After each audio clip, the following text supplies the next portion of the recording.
Hollywood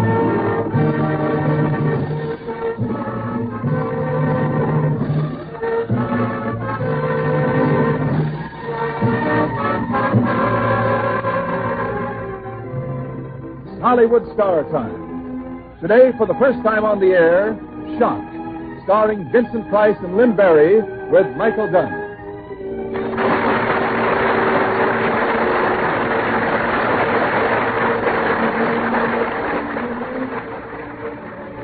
Each week at this time, radio versions of Hollywood's finest motion pictures with Hollywood's greatest stars. Today, the first radio performance of the sensational new psychological drama, Shock. Now, in just a few moments, Shock.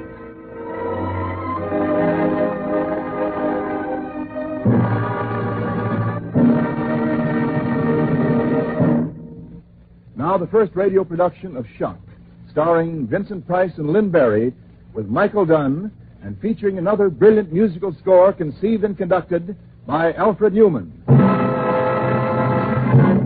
Shock. Shock. The word has been in my brain all night, ever since last night at the Belmont Arms Residential Hotel, where I first saw Janet Stewart suffering from the classic symptoms of shock. Eyes staring blankly, skin cold and moist, pulse weak and rapid, blood pressure falling. Ever since that dreadful moment, I have felt that she knows the truth about me. Richard Cross, M.D. All night, the voice of my professor of psychiatry at medical school has been coming back to me over the years, lecturing on shock. Shock. Shock, gentlemen, is a nervous reflex, a psychic reaction which normally improves unless maintained by pain and physical or mental abuse. Remember that. Shock may be fatal only if not properly recognized and treated. Psychic shock is that type of shock brought on by excessive joy, grief, anger, or fear. Fear. Was that the cause of Janet Stewart's shock? I must know. Psychic shock requires psychiatric treatment. All fear and despair must be removed in the patient. A single tactless remark may turn the side against the patient. A single tactless remark. But time enough for that. After I found out certainly if Janet Stewart saw what I think she saw from her hotel window last night. I must know. Now.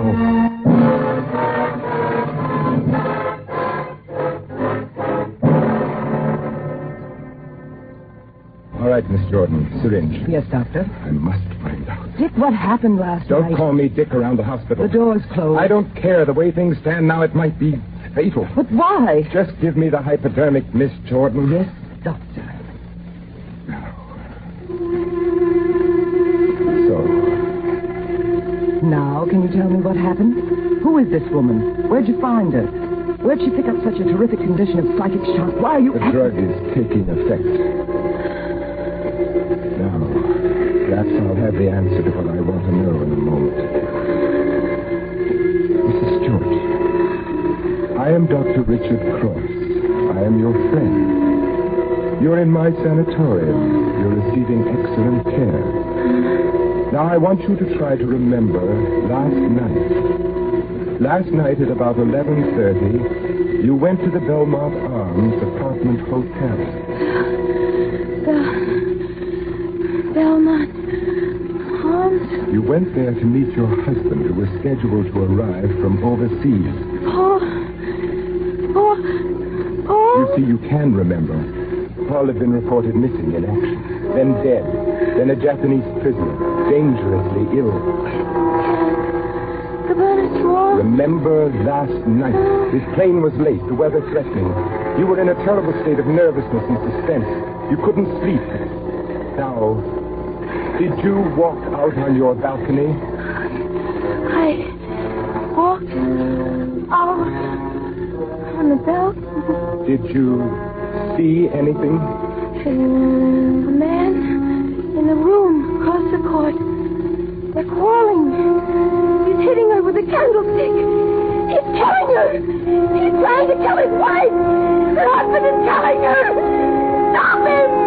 Stop him! Stop him!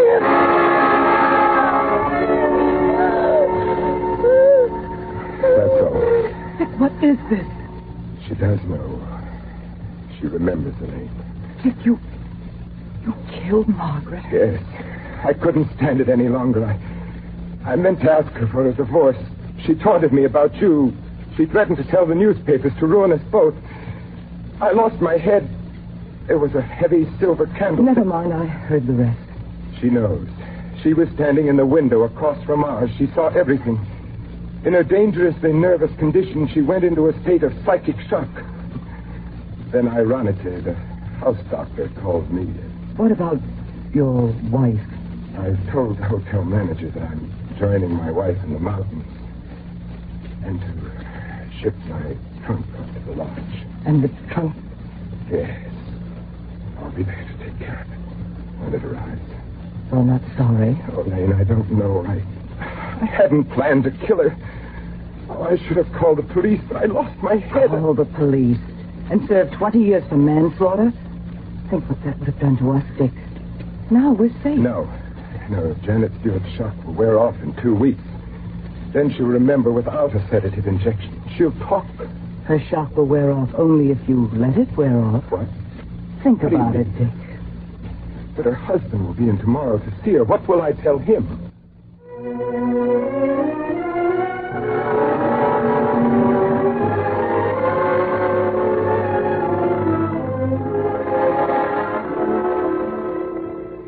Dr. Cross, I've been thrown up to be able to take it when I have to. You better let me have it straight.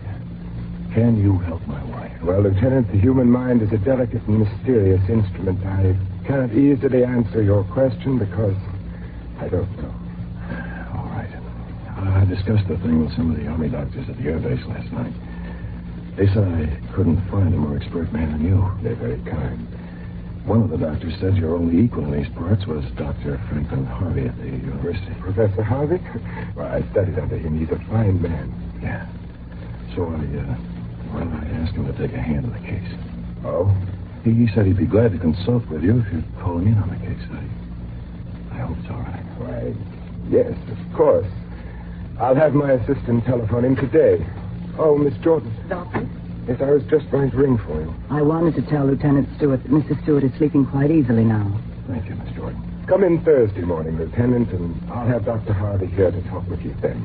That's fine, Doctor. Thank you. Goodbye. Goodbye, Miss Jordan. And don't worry, Lieutenant. What do you mean you'll have Dr. Harvey here to talk to him? Stewart asked for a consultant. Are you going to allow it? I had no other choice. Dr. Harvey will bring her out of her shock in a week. Oh, she'd come out anyhow. The thing to do is to try to make her forget what she saw. Make her forget. At all costs.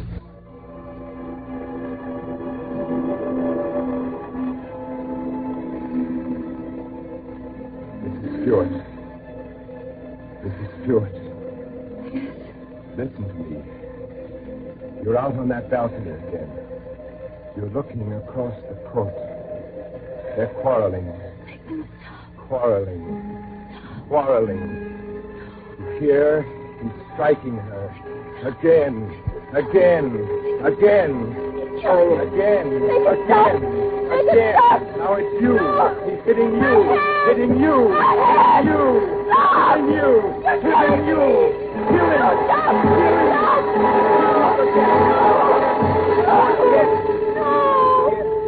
Forget. Feel nothing. Remember nothing. Nothing.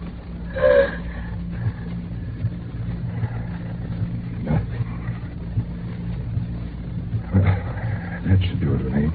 It was an ordeal, even for me.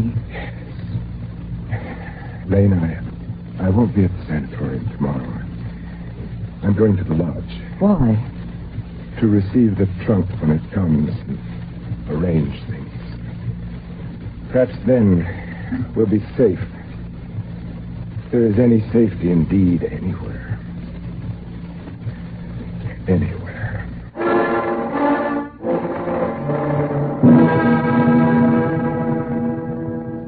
Something unforeseen has happened. While I was away at the lodge, Edwards, our only dangerously violent case, got loose in a thunderstorm.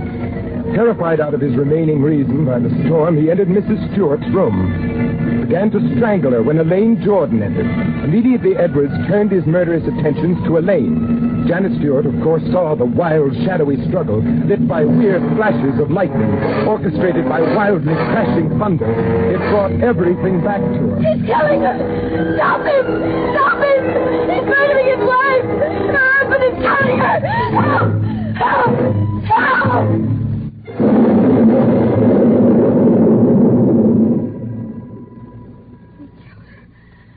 I saw him do it. Too bad, Miss Jordan. Yes, Dr. Harvey. He killed This her. unfortunate affair will delay her recovery indefinitely. Perhaps permanent. She keeps insisting that she saw a murder ever since Edwards nearly killed me. Hallucinations, of course. Too bad. Murder.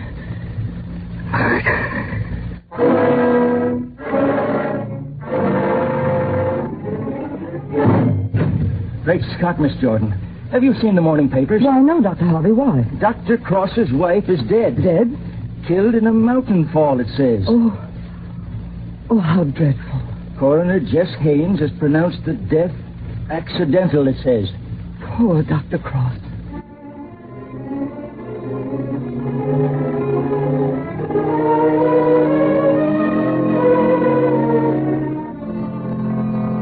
You saw the papers, Elaine? Yes, and it all worked out beautifully for us. Driving home from the lodge, I got to thinking about you. I offer the standard penny for your thoughts. I wondered, is Elaine worth what I've done?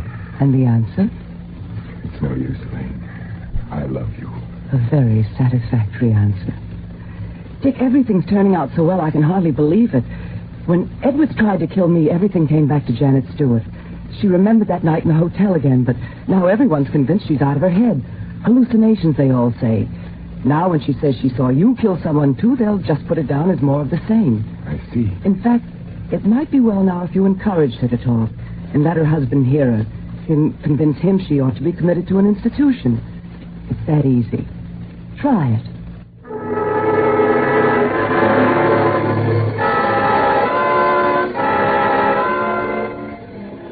Go ahead, Lieutenant. Wake her up. Will she know me? Yes. The shock is gone. It's something else now. Janet, darling, it's Paul. Paul. Oh, sweetheart. She knows me. She's all right. Janet, I'm here. I've been here for days. Paul. Is it really you? Yes, Stuart. He's been here every day. Paul. He's the one. He killed her. He picked up a silver candlestick and hit her. You see, Lieutenant? Don't leave me, Paul. He'll kill me. He'll kill me. You better give her a hypodermic, Miss Gordon. No, I won't let you. I won't let you. Go to my office, No, Lieutenant. Paul, come back. Don't leave me. Don't leave me.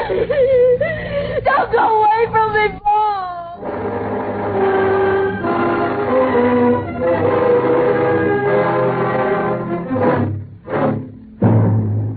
Simply and tragically this, Lieutenant, delusions of persecution. She imagines herself caught in a den of murderers. It's only fair to warn you that her condition may become worse. Our immediate problem, therefore, is to arrest further deterioration of her mind. Doctor, you've got to do something for her. Everything in our power. Thank you, Doctor. Oh, I'm so lost in my own problem, I haven't told you how sorry I am about your wife. Thank you, Lieutenant. Thank you.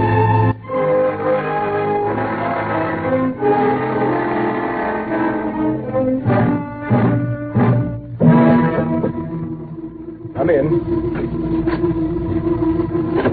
Cross, I'm Dr. Richard Cross.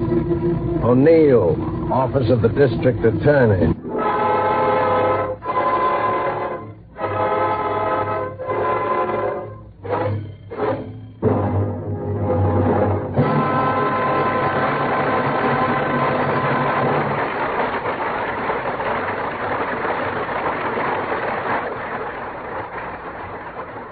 In a few moments for the second act of Shock, starring Lynn Barry and Vincent Price with Michael Dunn.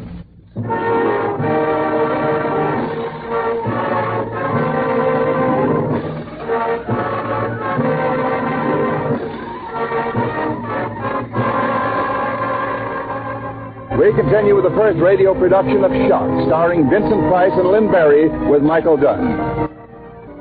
Now, Act 2 of Shock.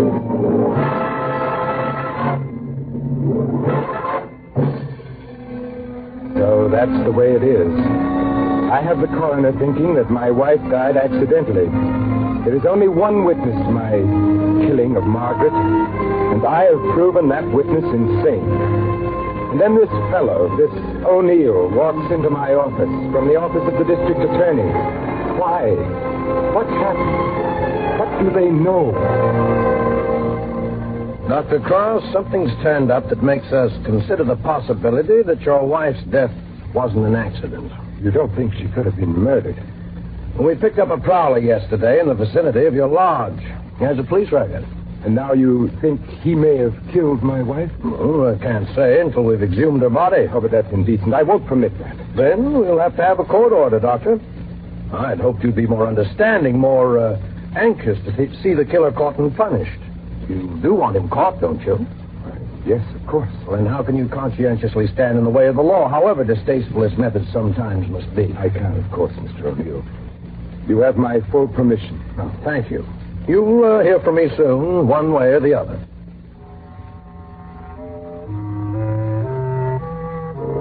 Elaine, they're going to exhume Margaret's body. They think some prowler might have killed her. Let them. But don't you understand? They weren't looking for anything before. Now they are, and they'll find it. And I say let them. They can't prove Once they anything. start asking questions, I'll lose control of myself. Oh, I'm shaky now, Elaine.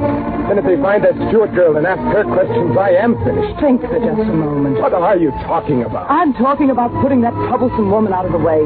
But Elaine, I'm a doctor. You're a man in danger of his own life. Do something about it. Murder?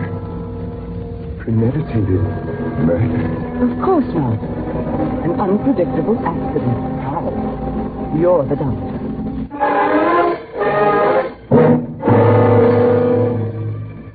All night I've been thinking of the danger from the district attorney's office, from O'Neill, thinking of Elaine's words, thinking of Dr. Franklin Harvey lecturing on psychotherapy.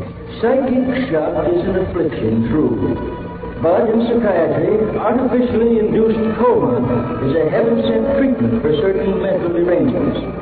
Such coma may be induced in various ways.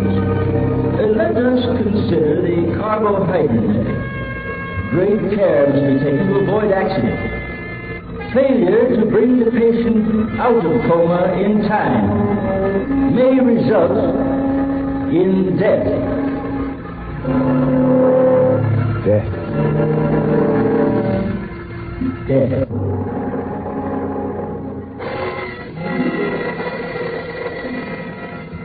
Lieutenant Stewart, I've decided upon the treatment for your wife. Doctor, will it do the trick for Janet? We can only hope so. We can't promise anything. Well, anything is better than to have her go along the way she's been. All right, Doctor. Go ahead and try it. Good. We'll begin treatment tomorrow morning.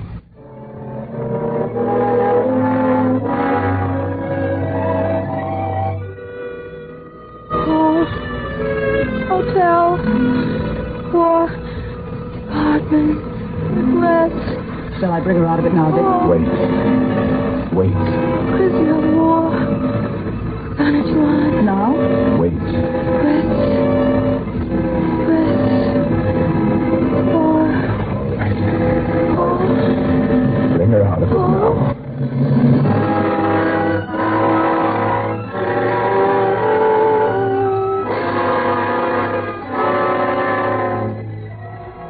September 10th. Induced deep coma, coma relieved. September 11th. Induced deep coma, coma relieved. September 12th. Induced deep coma, coma relieved. September the 13th.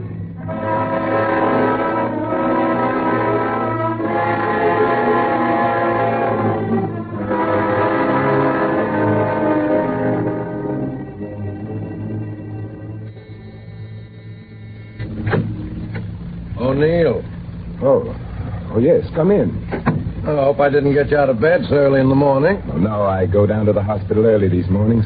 Well, had to serve the papers, you know. Papers? Coroner's inquest. I see. What did the coroner find? Murder. What? Your wife was murdered. Are you sure? Yes, she was struck several times with a heavy silver candlestick. How do you know all that? Microscopic fragments of wax and of silver in the wounds. I see. The criminal hasn't much of a chance anymore, has he? No, sir, he has not. Well, just keeping you posted, Doctor. Is that all today? Yes, that's all, Doctor. See you at the inquest.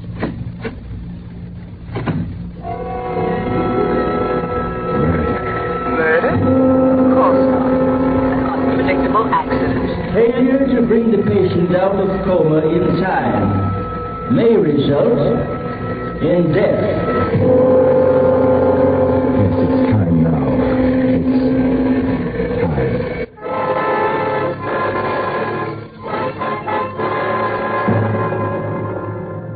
Syringe, Miss Jordan. Maximum tolerance? The maximum. Yes, Doctor. Intravenous recovery outfit and adrenaline 1 to 1,000 ready. We won't need it, Miss Jordan. This time. I understand. Syringe ready, Doctor.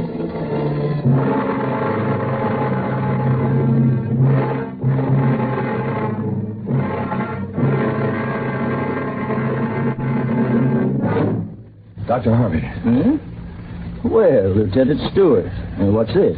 Doctor, you know that Dr. Cross is giving my wife treatments for shock, don't you? Yes, but you've had fine results with it in the past. Why? Well, I saw my wife yesterday after she came out of the coma. She still insisted that she saw Dr. Cross strike his wife with a candlestick. Yesterday, she said he's trying to kill her. Yes, a common delusion. And a reason for the treatment, I may add. But look, Doctor, Mrs. Cross is dead, isn't she? Yes, Paul. And the Crosses did live in the hotel where Janet was waiting for me when she went into coma. Yes. All right, look at today's paper. The coroner says she was murdered. Murdered? With a silver candlestick. Just a moment now.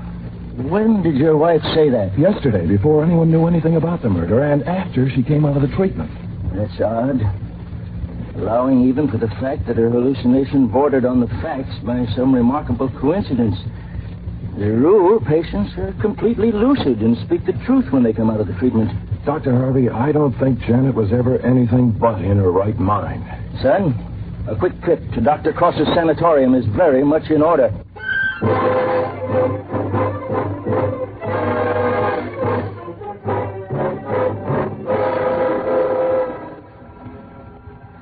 Elaine, I'm a doctor. I can't go through with this. You've got to go through with it now. Wheel that intravenous outfit over here. I won't let you do it. Get out of my way. No, I'll smash the equipment.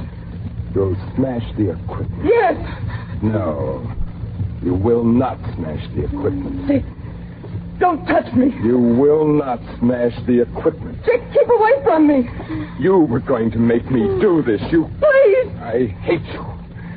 I think I ought to kill you. Dr. Cross. Professor Harvey. He's insane. He tried to kill me. Dr. Harvey, quick. Why? The intravenous outfit, Professor. Well, hurry. I'll help you, Dr. Harvey. If you'll control the flow of the solution, I'll insert the needle. There. Now, flap off, Doctor. More solution. Faster.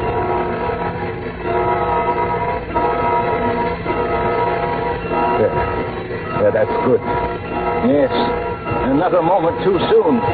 It's going to be all right, Janet. It's going to be all right.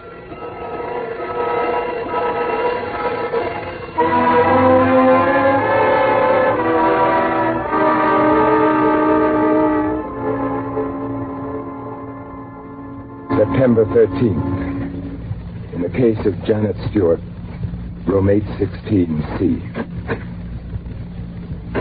O'Neill. Oh, yes, Mr. O'Neill. Do you mind if I finish writing this case history? Go ahead. Thank you. Janet Stewart, room 816C. Induced final and severe coma again today. Dr. Franklin Harvey completed the treatment successfully. The patient will recover. The case may be regarded as closed. All right, Mr. O'Neill. I'm ready. Shall we go?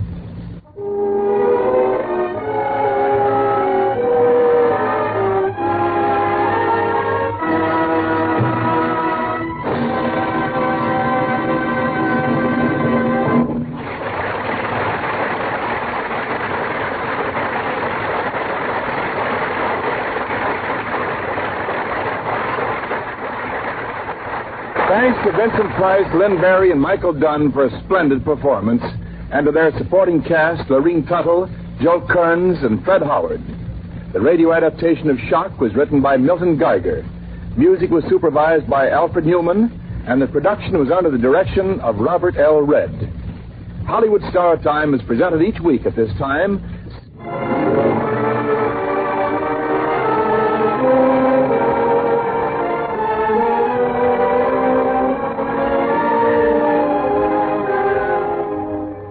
This is Wendell Niles.